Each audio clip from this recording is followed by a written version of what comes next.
ఆ పూర్వమీమాంసకి మొత్తం 3 ముఖ్యమైనటువంటి అంశాలు. మొట్టమొదటిది భగవద్గీత, రెండవది బ్రహ్మసూత్రాలు, మూడవది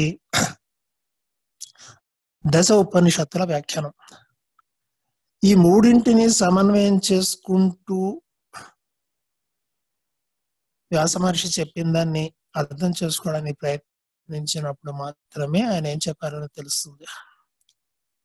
ఏ ఒక్కదాన్ని తీసుకున్నప్పుడు కూడాను దానికి వ్యాఖ్యానం చెప్పుకుంటూ పోయినట్లయితే 3వ వంతు మాత్రమే తెలుస్తుంది. మిగిలిన 2/3 వంతులు మనకు తెలియనే తెలియదు. 2/3. ఎందుకంటే అర్జున విషాద యోగంతో ప్రారంభించినటువంటి భగవద్గీత 18 అధ్యాయాల్లో ముగుస్తుంది.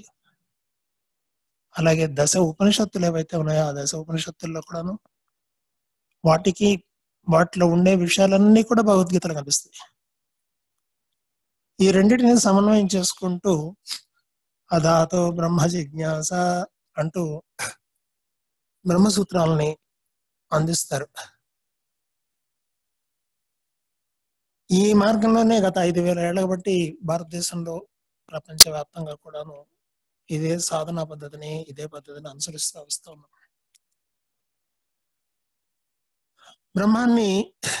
బ్రహ్మజ్ఞానం పొందడానికి కేవలం ఈ వేదాంత మార్గము లేకపోయినట్లయితే ఈ జ్ఞాన మార్గం ఒకటేనా అంటే కాదు. చాలా మార్గాలు ఉన్నాయి, అనేక రకమైనటువంటి మార్గాలు ఉన్నాయి. భక్తి కూడా ఒక మార్గమే,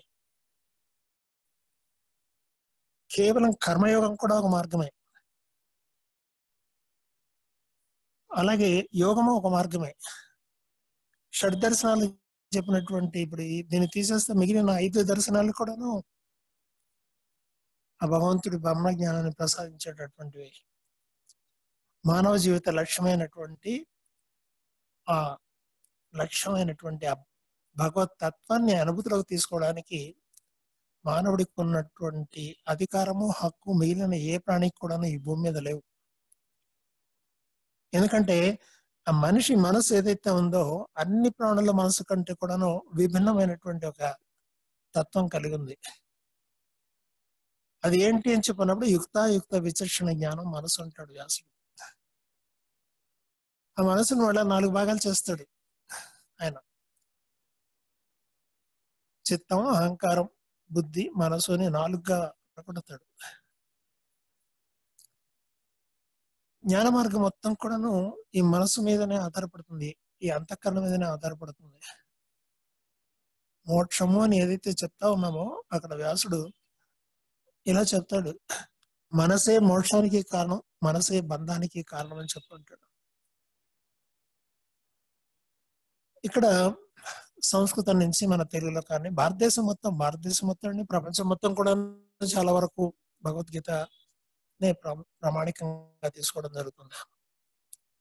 ఇప్పుడు ఒక 50 ఏళ్ల బట్టి యోగ మార్గానికి కూడా నా ప్రాముఖ్యం వచ్చింది. అంతకుముందు యోగం అన్నప్పుడు కేవలం ఎవరో ప్రైవేట్ గా వాళ్ళు చేసుకునే వాళ్ళే తప్పిస్తే ఇలా సామూహికంగా యోగం రావడం అనేటటువంటిది గత 50 ఏళ్ల బట్టే సాగుతూ ఉంది. దానికి కారణం కూడాను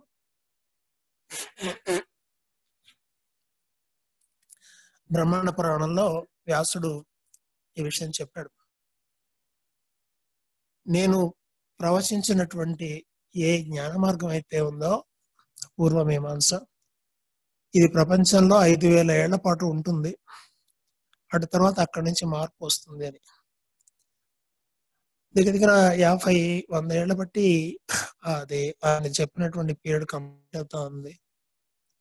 మళ్ళాను ధ్యానం వైపుకి మనిషి యోగం వైపు మొగ్గడం ప్రారంభించారు.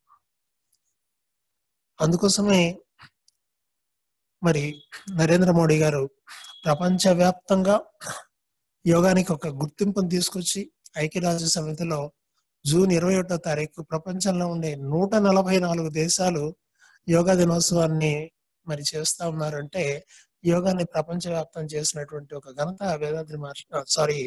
నరేంద్ర మోడీ గారికి చెందుతుంది.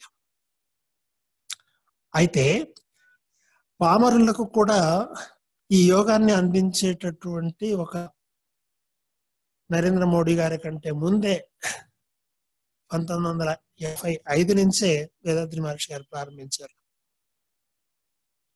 ఇక్కడ యోగాన్ని గురించి చెప్పుకునేటప్పుడు 2-3 విషయాలు మనం చెప్పుకోవాలి తప్పనిసరిగా. యోగానికి ఆది పురుషుడు లేదా ఈ యోగాన్ని ఈ ప్రపంచానికి అందించినటువంటి మహానుభావుడు శివుడు. శివుడిని మరి మామూలు మనిషిగా మీరు భావిస్తారా, లేకపోతే ఋషిగా భావిస్తారా, దైవంగా భావిస్తారా, అది నాకు సంబంధం లేనటువంటి విషయం. ఆయన అంటే ఇది శివపురాణంలో కనిపిస్తుంది, ఎందుకంటే ఇది కొన్ని వేల ఏళ్ల క్రితం జరిగినటువంటి సంఘటన కాబట్టి ఎంతవరకు అనేది చెప్పలేము మనం ఎప్పుడు కూడా. ఆ శివుడి పెళ్లి అని చెప్పి నిర్ణయించిన తర్వాత మునులు ఋషులు అందరూ కూడా కైలాస పర్వతం మీదకి వెళ్ళారట. అంటే ఉత్తరం అయిపోయి భూమి 23 డిగ్రీలు ఉత్తరం వైపు వంగిపోయింది. అప్పుడు శివుడు అగస్త్యుడిని పిలిచి, అగస్త్యుడా నువ్వు దర్శనానికి వెళ్ళు, ఆ దర్శనానికి వెళ్ళినట్టయితే ఈ భూమి సమస్థితికి వస్తుంది, లేకపోతే రాదయ్యా అని అంటే, అగస్త్యుడు అయ్యా మీ పెళ్లి చూడాలని నేను 1000 కళ్ళతో ఎదురు చూస్తా ఉంటే ఇలా ఆజ్ఞాపించడం సబబేనంటే, లేదా మహర్షి నువ్వు దర్శనానికి వెళ్ళినప్పటికి కూడాను నీకు ఆ దివ్య దృష్టితో మా కళ్యాణాన్ని చూపించేటువంటి ఒక ఇది కలిగిస్తా ఉన్నాను అని ఆయనకి యోగ దీక్షనిచ్చి యోగ శాస్త్రం మొత్తాన్ని కూడా నేర్పించాడు. ఆ రకంగా అగస్త్య మహర్షి ఈ యోగ శాస్త్రం శివుడి దగ్గర నుంచి రావడానికి ఆద్యుడైనటువంటి వాడు. ఆయన తర్వాత ఈ సంభాషణ అంతా కూడాను వింటా ఉంది పార్వతి, పెళ్లి కూతురు. వెళ్ళి అయిన తర్వాత భర్తను అడిగింది, మరి ఆ యోగ శాస్త్రాన్ని మహర్షికి అందించారు, అది నాకు కూడా నేర్పించడం అని. ఆమెకు కూడాను ఆ శాస్త్రాన్ని అందించాడు. అయితే పార్వతీదేవి దగ్గర నుంచి ఇక్కడికి వచ్చినటువంటి ఆ శాస్త్రం మొత్తం కూడాను 64 తంత్రాలుగా, చతుషష్ఠి తంత్రాలు అని చెప్పంటారు, తంత్రాలుగా మనకు వచ్చేసాయి. ఈ ఇద్దరు కూడాను భార్యకు నేర్పించాడు, తనతో పాటు ఉండేటటువంటి ఆ అగస్త్య మహర్షికి నేర్పించాడు.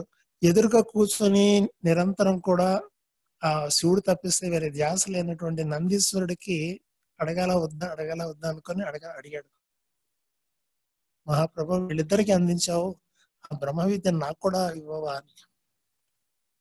నందీశ్వరుడికి కూడాను ఆ విద్యని శివుడు ఉపదేశించడం జరుగుతుంది. ఈ ముగ్గురి ద్వారా ఈ ప్రపంచం మొత్తం కూడా యోగ విద్య అందింది. అగస్త్యుడి సాంప్రదాయం కేవలం తమిళనాడుకు మాత్రమే పరిమితమైంది. దానికి కారణాలు ఇప్పుడు నేను చెప్పదలుచుకోలేదు, తర్వాత అవకాశం వచ్చినప్పుడు చెప్తాను. ఆయన దక్షిణ భారతదేశానికి వచ్చి తమిళనాడుకు వచ్చి ఒక ట్రైబల్ భాషగా,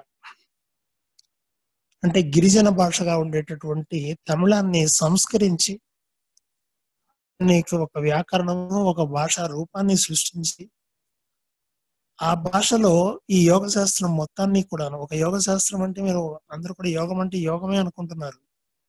ఆ యోగ శాస్త్రం అనేది మంత్ర, తంత్ర, యంత్ర, యోగ అని 4 భాగాలు దానికి. ఆ 4ంటిని కూడాను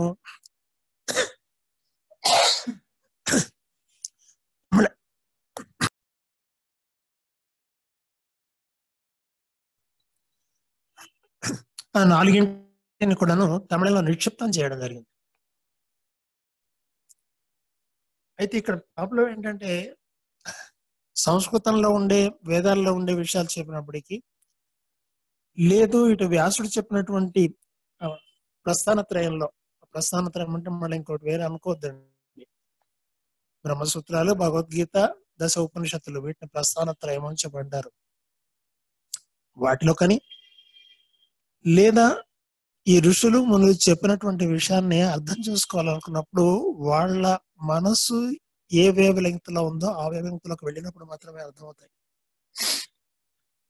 అందుకే ఆయన ఏం చేశాడంటే ఈ విద్య మొత్తాన్ని కూడాను ఒక కోడ్, సిద్ధుల భాష అని చెప్పంటారు.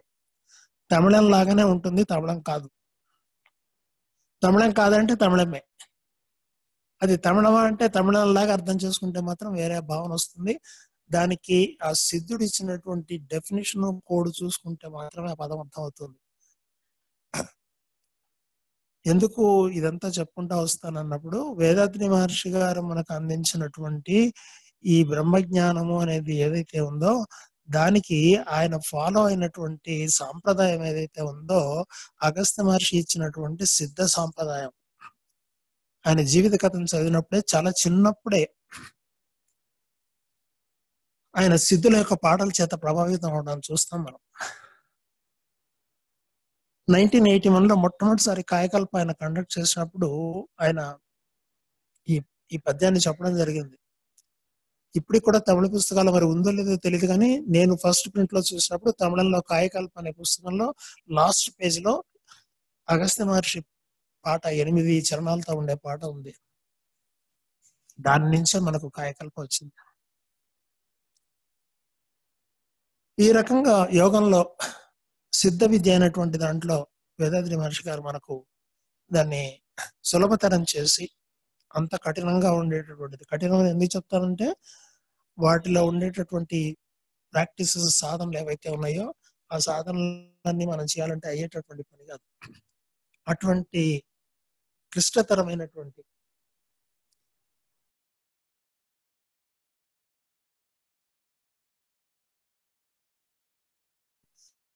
కుండలిని యోగ విద్యని సులభతరం చేసి పామరుల దగ్గర నుంచి పండితుల వరకు అందరికీ అందించినటువంటి ఒక మహానుభావుడు వేదాద్రి మహర్షి. ఈరోజు మనం కొంతమంది మాత్రమే గుర్తించవచ్చు కానీ ముందు ముందు కాలాల్లో ఆయన ఒక యుగ పురుషుడుగా కూడా గుర్తించేటటువంటి అవకాశం ఉంది. ఎందుకంటే బ్రహ్మజ్ఞానాన్ని మామూలు మాటల్లో అందరికి అందించేటటువంటి ఒక గొప్ప పామర తత్వజ్ఞాని ఆయన.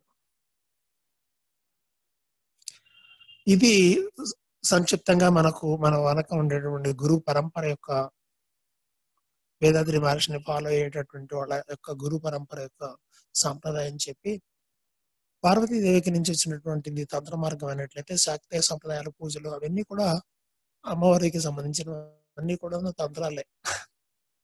ఇకపోతే నందీశ్వరుడి దగ్గర నుంచి మొట్టమొదటిగా నేర్చుకున్నది పతంజలి ఈ విద్యని.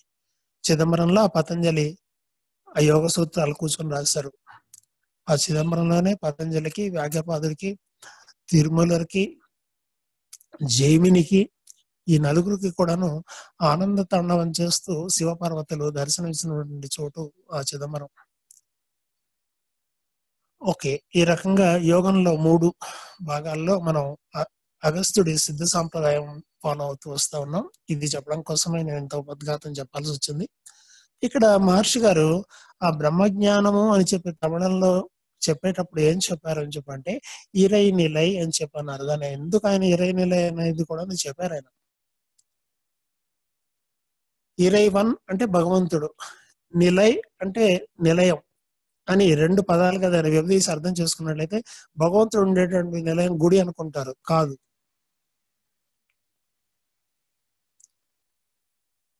అక్కడ భగవంతుడు అని వచ్చేటప్పటికి పురుషుడు అవుతున్నాడు కాబట్టి భగవతి అని స్త్రీ ఉండాలి అని ఒక ప్రశ్న వస్తుంది. కాబట్టి భగవంతుడు స్త్రీ కాదు, పురుషుడు కాదు, నపుంసకుడు అంతకంటే కూడాను కాదు. మరి ఎవరు అంటే అది ఒక స్థితి.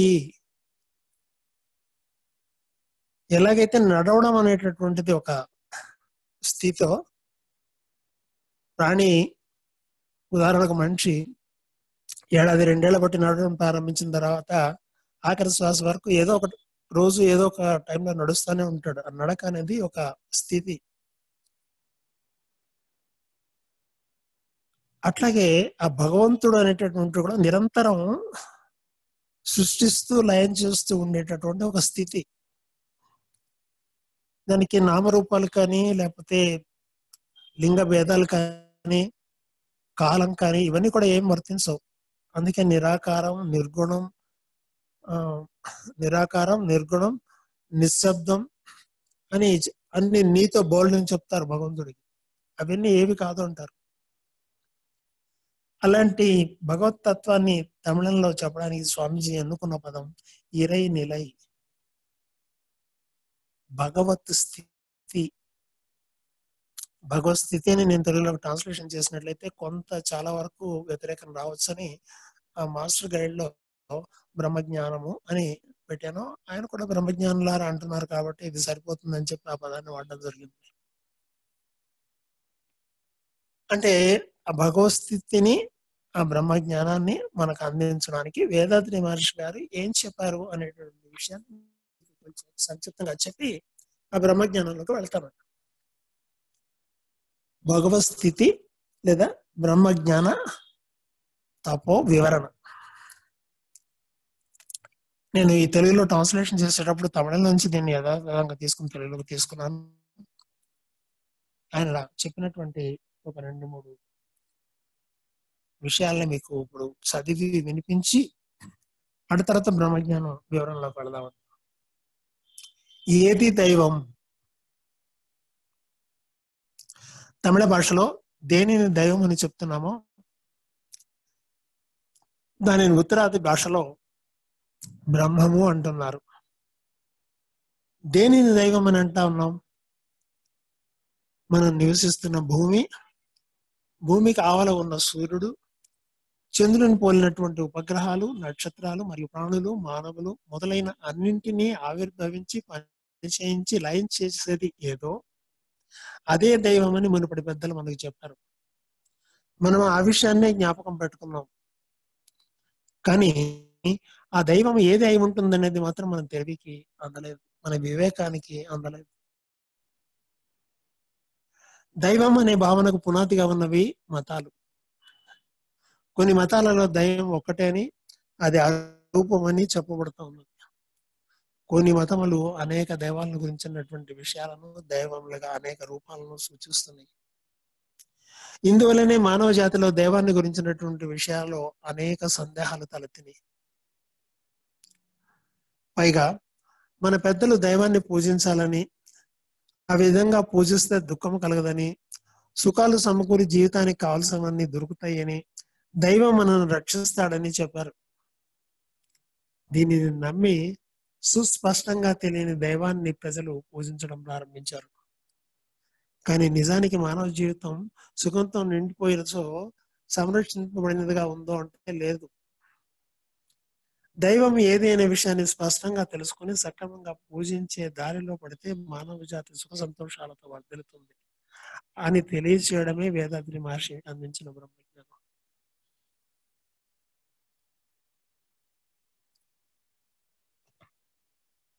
ఇది స్వామీజీ యొక్క బ్రహ్మజ్ఞానానికి చిన్న ఉపోద్ఘాతం. బ్రహ్మం అంటే ఏంటి, లేదు భగవత్ స్థితి అంటే ఏంటి, లేదంటే నేను చెప్పేటప్పుడు అన్ని పదాలు వాడేసేస్తాను. బ్రహ్మము, ఆత్మ, పరమాత్మ, అల్లా, జీసస్, బుద్ధి, జినం, ఇంకా ఏమన్నా ఉంటే అన్ని కూడాను. అవన్నీ మనం పెట్టుకున్న పేర్లు. ఆ భగవత్ స్థితికి పేరేం లేదు. ఆ భగవత్ స్థితికి స్వామీజీ 4 గుణాలని చెప్తారు. ఏంటి 4 గుణాలు అన్నప్పుడు పూర్ణము, మహాశక్తి, జ్ఞానము, కాలము అని చెప్పి 4గా మనకు గుణాలుగా చెప్తారు. అందులో మొట్టమొదటిదైనటువంటి పూర్ణము అంటే ఏంటో మనం అర్థం చేసుకోవడానికి ప్రయత్నం చేద్దాం. పూర్ణం గురించి అర్థం చేసుకోవడానికి ముందు భగవంతుడికి గుణాలు చెప్పారు కదా, భగవంతుడికి గుణాలు ఉంటాయా అనే ఒక ప్రశ్న ఏర్పడుతుంది.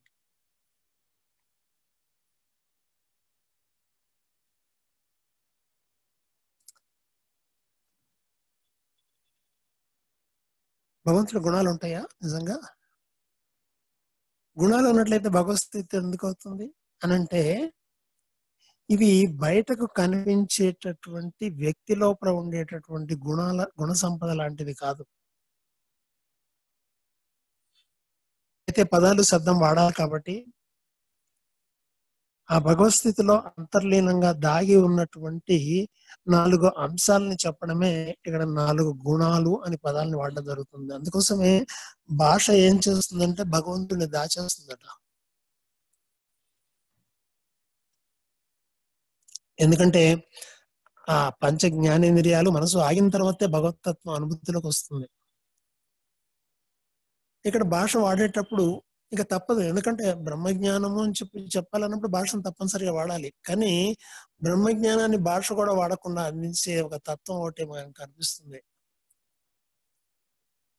శివాలయంలోకి వెళ్ళినట్లయితే దక్షిణం వైపుగా శివుడు గర్భగుడిలో చూసిన తర్వాత శివుడిగానో శివుడి చూసిన తర్వాత బయటకు వచ్చిన తర్వాత దక్షిణం వైపుకు తిరిగి దక్షిణామూర్తి కూర్చుని ఉంటాడు. గురువు అని చెప్పంటారు అక్కడ. ఆ గురువు 16 ఏళ్ల వయసులో ఉన్న కుర్రోడిగా ఉంటాడు. అతను చుట్టూతో ఉండేటటువంటి శిష్యులు 100 ఏళ్ళు 1000 ఏళ్ళు తపస్సు చేసుకున్నటువంటి ఋషులు మునులు కూర్చుని ఉంటారు గడ్డాల మీసాలతో. ఈయన మాత్రం వయసులో 16 ఏళ్ళ వయసులో ఉంటాడు. ఆ దక్షిణామూర్తి స్తోత్రంలో మౌన ప్రకటిత వ్యాఖ్యానము అని ఒక శ్లోకాలు చెప్పేటప్పుడు ఈ పదం వినిపిస్తుంది. ఆయన వ్యాఖ్యానం చెప్తున్నాడట. ఏం వ్యాఖ్యానం చెప్తున్నారు తెలుసా అండి? మౌనం అట. ఇప్పుడు మౌనాన్ని మనం శబ్దంతో ఎట్లా చెప్పగలుగుతామండి? నిశ్శబ్దాన్ని శబ్దంతో ఎట్లా చెప్పగలుగుతామండి? కాబట్టి ఆ భగవతి నిశ్చలం, నిరాకారం, నిర్గుణం, నిశ్శబ్దం, అదే మౌనం. అందుకే మహర్షి గారి సంవత్సరంలో 1 నెల పాటు మొత్తం మౌనం ఉండేవారు. మౌనం అంటే మౌనంలో మళ్ళీ 3 రకాలు: వాచ్య మౌనం, కాయ మౌనం, జ్ఞానంలో లయమైనటువంటి మౌనం. వాచ్యం అంటే మాట్లాడకుండా ఉండడం, ఊరికి మాట్లాడకుండా ఉండడం. కాయం అంటే శరీరం కూడా కదలకుండా ఉండడం. ఇక 3వది ధ్యానంలో సమాధి స్థితిలో ఉండడం. మనం మౌనం చేస్తా ఉన్నాం. ఎట్లా చేస్తున్నామండి? ఆదివారం రోజు వస్తే మనం సెంటర్లో మౌనానికి వెళ్తాం. మౌనంలో ఎట్లా చేస్తా ఉన్నాం? 10ంటికి సుష్టిగా తినేసి వచ్చేసి మళ్ళీ మధ్యాహ్నం భోజనం దాకా మౌనం చేసి మళ్ళీ మధ్యాహ్నం భోజనానికి వెళ్ళి ఒక నిద్ర తీసొచ్చి మళ్ళీ మౌనం. ఇది మనం చేసే మౌనం. వాచ్యమౌనం, కాష్టమౌనం, కారుణమౌనం. ఆయన మహర్షి, నేను అనుకోవడం కార్తీక మాసం అనుకుంటాను. కార్తీక మాసం పూర్తిగా కూడా ఆయన మౌనంలో ఉండేవారు. ఆ సమయంలోనే అనేకమైనటువంటి గ్రంథాలు కూడా ఆ సమయంలోనే రాయడం జరిగింది. మొట్టమొదటిగా బ్రహ్మజ్ఞానం అనే తెలుగు పుస్తకాన్ని అనువాదం చేయడానికి కూడా 1 వారం రోజుల పాటు నేను కూడా మౌనంలో ఉంటూ ఆ పుస్తకాన్ని తెలుగులోకి అనువదించడం జరిగింది. ఓంకార ధ్యాన మండపంలో కూర్చొని ఆ సభ్యులందరూ కూడా అప్పుడు సహకరించారు. వారం రోజుల్లో ఆ పుస్తకం కంప్లీట్ చేయడం జరిగింది. ఈ రకంగా శివుడు మౌనంగా కూర్చొని మౌన ప్రకటిత వ్యాఖ్యానం ఆయన వ్యాఖ్యానం చేస్తా ఉంటే అక్కడ ఉండే ఋషులందరికీ కూడా బ్రహ్మజ్ఞానం అనుభూతిలోకి వచ్చేస్తుంది. కానీ మనం ఆ శివుడి దగ్గర కూర్చున్న ఋషులము కాదు, శివుడు కాదు. మనం వచ్చేసి వేదాద్రి మహర్షి దగ్గర, లేకపోతే వేదాద్రి మహర్షి మొదటి పరంపర, 2వ పరంపర, 3వ పరంపర దగ్గర కూర్చొని చెప్పుకుంటాను. ఇక్కడ తప్పనిసరిగా మనం శబ్దాన్ని వాడుకోవాల్సి వస్తుంది. అందుకే అక్కడ శబ్దం అని చెప్పి అన్నప్పుడు నిశ్శబ్దం అని అనకుండా అక్కడ శబ్దం అని చెప్పి వాడుతున్నప్పుడు గుణము అనే పదాన్ని వాడాల్సి వస్తా ఉంది. గుణము అనే పదం ఎందుకు వాడాల్సి వస్తుంది అన్నప్పుడు మళ్ళీ గుణం అన్నప్పుడు మళ్ళీ భగవద్గీతలో ఉండేటటువంటి శాస్త్రంలో ఉండేటటువంటి ఏది పూర్వమీమాంస వేదాంత శాస్త్రంలో ఉండే సత్వగుణము, రజోగుణము, తమోగుణంలోకి వెళ్ళొద్దండి. నేను వాటిని గురించి మాట్లాడట్లా. భగవతత్వంలో అంతర్లీనంగా ఉండి బహిర్గతం కాకుండా ఉండేటటువంటి తత్వాలు ఏవైతే ఉన్నాయో వాటిని ఒక శబ్ద రూపంలో వాడాలి. కాబట్టి గుణాలు అని చెప్పి అంటాను.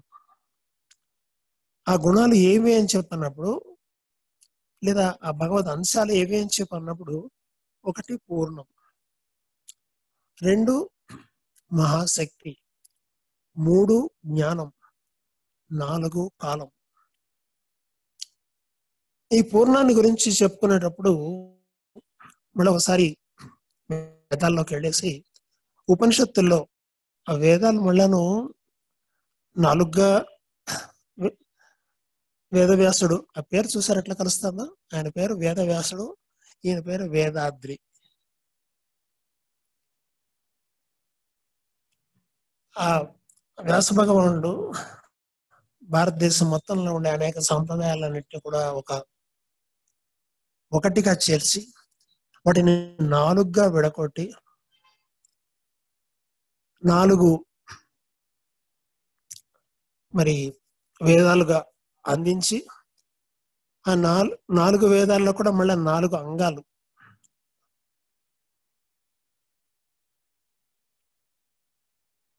ఋగ్వేదము, యజుర్వేదము, సామవేదము, అథర్వణ వేదము అని 4 వేదాలు. ఆ వేదాలలో మళ్ళీ 4 అంగాలు. ఆ అంగాలు 4 ఏంటి చెప్పినప్పుడు మళ్ళా మంత్రము, సంహిత, ఆరణ్యకము, ఉపనిషత్తు అని. మళ్ళా ఈ వేదాలలో ఉండేటటువంటి విషయాల మీద వ్యాఖ్యానం చేయాలన్నా లేదా వాటిని గురించి తెలుసుకోవాలన్నా వాటిని గురించినటువంటి ఏదైనా చెప్పాలనుకున్నా కూడా ఆ చెప్పేటటువంటి వ్యక్తికి, వ్యాఖ్యానం చేసేటటువంటి వ్యక్తికి ఏముండాలో తెలుసా అండి?